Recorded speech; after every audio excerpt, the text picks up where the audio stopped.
Bueno, aclaro que tenemos ahí por ahí una gráfica que nos recomendó Carlos Álvarez ponerla durante su comentario. A ver, te escuchamos, Carlos. Con mucho gusto. Mira, mandé otras dos. Mandé una carta de la Ay, Comisión Nacional de Derechos Humanos ay, y otra, una infografía que nos regaló la Organización Mundial de la Salud hace poco. Eh, a nivel mundial mueren ay. 7 millones, fíjense bien, 7 millones de seres humanos cada año mueren prematuramente por la contaminación atmosférica. El 85% de ella se genera por la quema de combustibles fósiles. Eso es para empezar, ¿verdad? Que nos quede claro. Ahora bien, México, en la gráfica que está por ahí, ojalá que la puedan presentar, en ¿Cuál su de las tres? report, Espérame que intervenga. ¿Cuál de las tres? ¿La carta, la la primera, infografía la o la primera, primera? La primera, por favor. la primera es los costos totales de degradación ambiental. Se llama composición de costos totales por agotamiento y degradación. Si se fijan al fondo de la tabla, habla, ahora ya dice emisiones al ambiente, bueno, es la contaminación atmosférica, ¿verdad? 808,000 millones solamente en un año. Ay, caray, ¿y por qué tanto? Porque estos prácticamente 40,000 millones de dólares en un año son las faltas al trabajo y todas las enfermedades. Pueden ser 25 enfermedades generadas por la contaminación atmosférica. Pero acuérdate que la Secretaría de Salud no existe para este efecto. Para este efecto no. Bueno, para muy pocos existe. Para el medio ambiente no existe. Nunca, o tú has oído a un secretario de salud o al mismísimo presidente o ahora a la mismísima presidenta de la República hablar de los muertos prematuros por la contaminación atmosférica o hablar de los muertes prematuras ahí en el Valle de México por ozono o por óxidos nitrosos o por partículas, ¿no?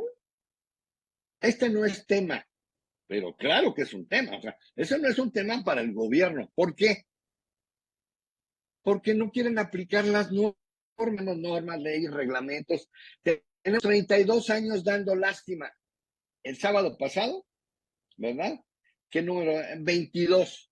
El 22 de febrero, enésima contingencia ambiental por ozono. Pero tenemos ahí una persona que, bueno, Víctor Hugo Páramo, que lo conozco hace 30, es un hombre gris, diría yo, dice que la contaminación atmosférica por ozono es culpa del niño y la niña. Háganme el favor. Tenemos 16 fuentes de emisiones, entre, entre ellas los pilotitos esos de las estufas. ¿Por qué no las tenemos eléctricas, mi querido Eduardo? ¿O tú tienes una estufa eléctrica en tu casa? No. No, pero tenemos un pilotito de 1945, ¿verdad? Que es el peor quemador del mundo. Pues es el más ineficiente. ¿Por qué? Porque no genera una combustión completa, genera hidrocarburo crudo, que es precursor de ozono, y CO2 y óxidos nitrosos. Todas las combustiones, fíjense bien, generan CO2, óxidos nitrosos, y ahora en este amontonamiento, digo yo, en esta conurbación de la megalópolis, toda esa mezcla de 60 o 70 sustancias, al rato a las 2 de la tarde, con la acción fotolítica del sol, se forma el ozono. Este ozono troposférico, el que nosotros generamos aquí abajo, no el ozono que rodea el globo terráqueo y que nos protege de las radiaciones solares, de los rayos ultravioletas. Entonces, ¿por qué seguimos en contingencias ambientales? ¿Por qué seguimos parando autos? Esa no es ninguna acción, ¿me explico? Es como decir, a ver, voy a respirar tantito. ¿Cómo crees? ¿Por qué?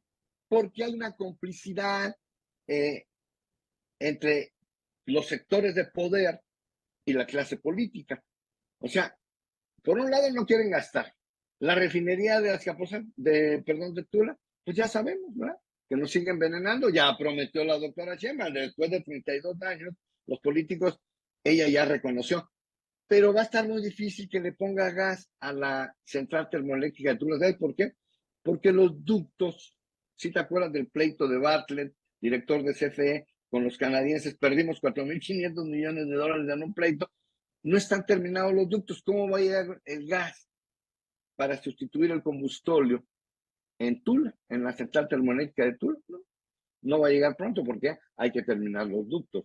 Y nosotros estamos en otros temas. O sea, es muy complicado, pero el tema es, ya es tiempo que los empresarios y todos nos decidamos a reducir, a eliminar, a ir a las energías limpias, a ir a los equipos eléctricos. Vamos a hablar de los carros eléctricos, vamos a hablar de las bicicletas eléctricas, aunque todo el mundo me critica, a ver, ingeniero, espérame. O sea, quiere que yo ande en periférico en una bicicleta eléctrica, pues me matan. Es correcto. México no está diseñado. La Ciudad de México no tiene esa infraestructura. ¿Por qué? Porque son los autos y camiones viejos y camiones de gasolina. Bien.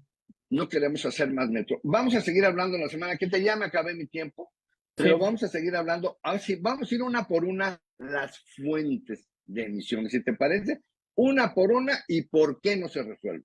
Una Bien. por una, de todas las fuentes contaminantes. Muchas gracias, Carlos, como siempre, muy enterado. Es temas fundamentales en que pocas personas dan atención. Muchas gracias, Carlos. Hasta la Con próxima mucho semana. gusto. Muy Muchas gracias. buenas